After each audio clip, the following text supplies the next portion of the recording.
story, and we think it is a good story.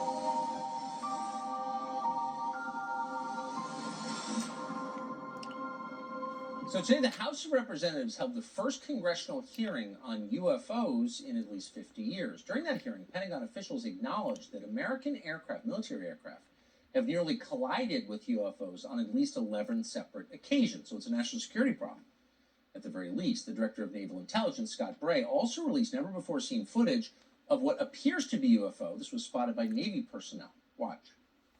Let me share with you the first video that we have here today, which shows an observation in real time.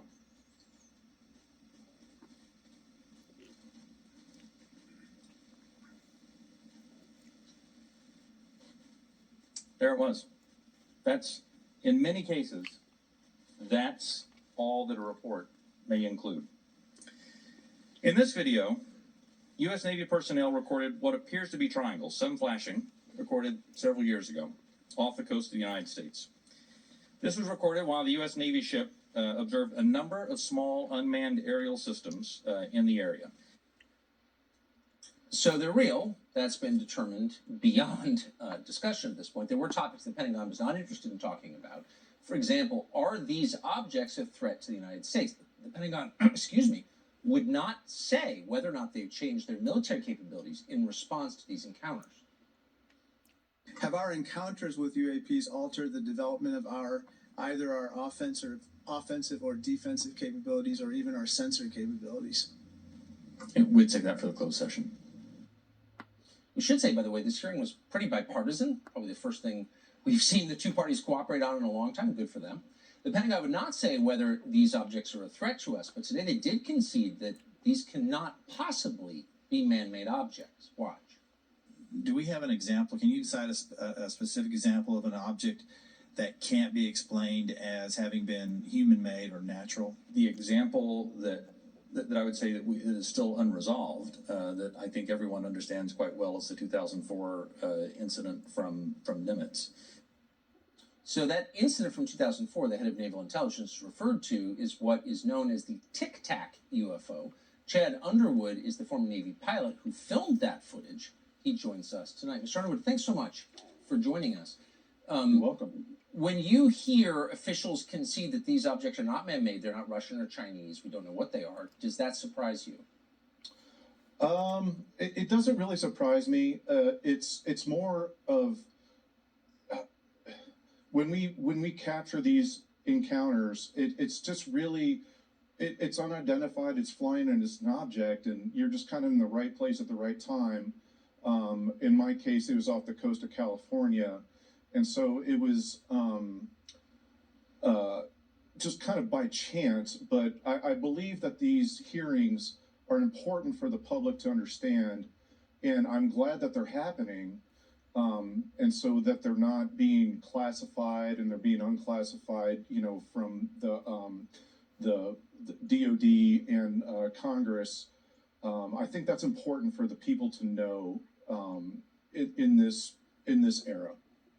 So it seems like this is a headline. Maybe we're underplaying it. U.S. government knows these objects are not foreign military aircraft, so that leaves how many options? Well, I don't know, just one, I guess.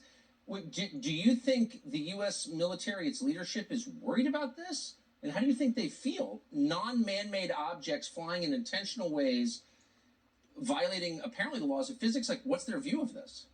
Yeah, I really don't think that. Okay, by default, it's a national security risk. Right. That's just going to be truth. However, these objects have not been behaving any way that's hostile, Right.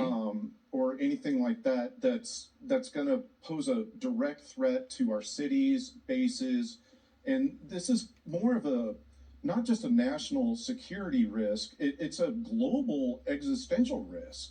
Yes. Or it's certainly, I don't even know if we know it's a risk. I know that we know that it resets our hierarchy a bit. Human beings are not the most advanced life form in the universe. Mm-hmm. And now we have video evidence proving that. Like, that's not a huge thing. It seems like one to me. Yeah, and, I think that in the last, my encounter was almost 18 years ago. Yes. And so that's when we started to develop high level sensors, both radar and FLIR, forward looking infrared, that we could capture and track these objects. And it's happened on the West Coast, it's happened on the East Coast, and I don't know if there's other nations that have captured these objects as well.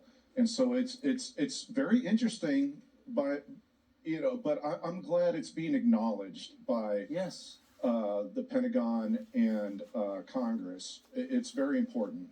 Well, I agree. And, a lot of pilots have not come forward, as you have, to say what they saw. And I don't know if you've been attacked or derided as crazy or whatever, but I hope anyone who said that to you has apologized, because you've been vindicated.